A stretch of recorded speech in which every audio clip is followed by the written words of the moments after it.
रूस में भी क्रांति से पहले अमेरिका व फ्रांस की तरह एक प्रकार का पुनर्जागरण देखने को मिला।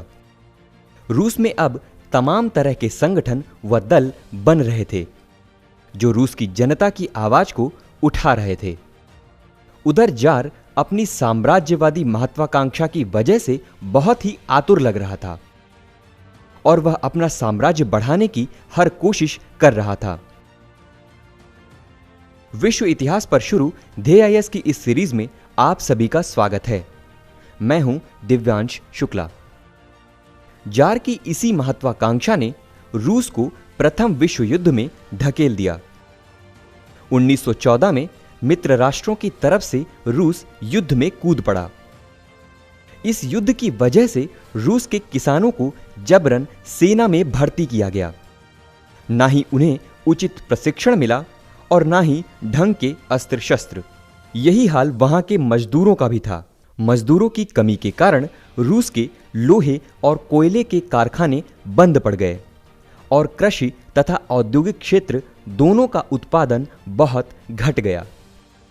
उधर रूस की सेना भी जर्मनी से हार रही थी और जर्मन सेना रूस के काफी अंदर तक घुस चुकी थी। रूस की आर्थिक स्थिति अब इतनी जर्जर हो चुकी थी कि वहां की आम जनता अब भूखमरी की कगार पर आ चुकी थी। रूस में अव्यवस्था और कुप्रबंधन की इस दशा को सुधारने के लिए एक कमेटी बनाई गई।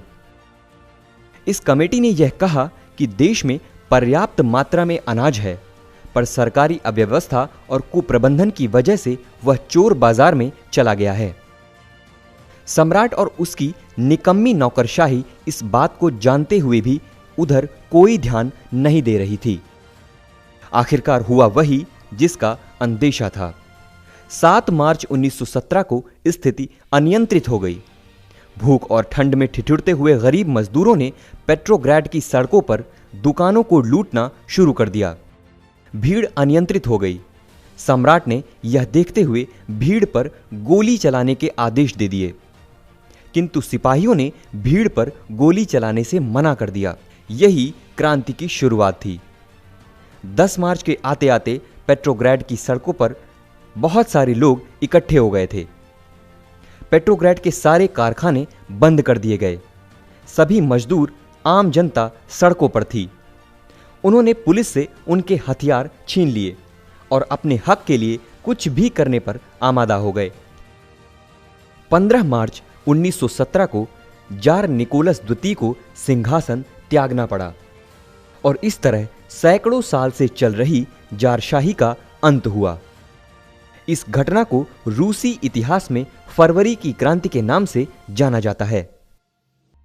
जार के सिंहासन छोड़ने के बाद रूस की पार्लियामेंट यानी ड्यूमा ने अब एक अस्थायी सरकार गठित की। यह सरकार वैसे तो थी उदारवादी, पर इसमें इतने आपसी मतभेद थे कि कार्य करना बहुत मुश्किल हो रहा था। अप्रैल 1917 को लेनिन ने पेट्रोग्राड की जनता को संबोधित किया। लेनिन, जो कि बोल्शेविकों का सबसे बड़ा नेता था, उसने जनता से कहा कि अस्थायी सरकार को कोई समर्थन मत दो, क्योंकि यह सरकार आपका भला करने में समर्थ नहीं है।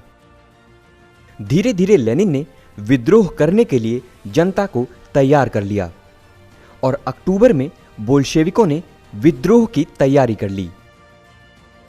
25 अक्टूबर को सवेरे विद्रोह प्रारंभ हो गया और केवल कुछ ही घंटों में श्रमिकों व क्रांतिकारियों ने पूरी शहर पर कब्जा कर लिया।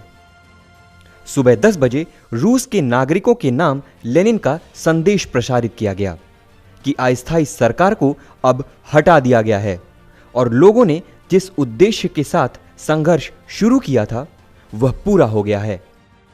रूस में हुई इस क्रांति को अक्टूबर क्रांति कहते हैं। वैसे रूस के लिए यह घटना भले ही 25 अक्टूबर को हुई हो, पर दुनिया के कैलेंडर में उस दिन 7 नवंबर का दिन था।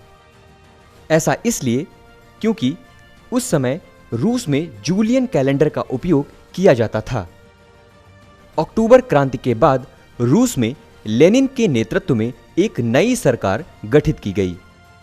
लेनिन की इस नई सरकार की काउंसिल में महत्वपूर्ण पदों पर सैनिक, किसान व मजदूरों को नियुक्त किया गया और कुछ इस तरह से लेनिन दुनिया के पहले कम्युनिस्ट देश का डिक्टेटर बन गया। नई सरकार के बनने के बाद लेनिन के कम्युनिस्टों तथा पुरानी व्यवस्था के समर्थकों के बीच एक लंबा गृहयुद्ध भी चला, जिसमें 16 जुलाई 1918 को भूतपूर्व जार निकोलस द्वितीय व उसके पूरे परिवार को बोल्शेविकों ने मार डाला। अंत में 1923 में लेनिन की रेड आर्मी ने अपनी विजय की घोषणा कर दी और इस तरह से रूस दुनिया का पहला कम्युनिस्ट देश बन गया।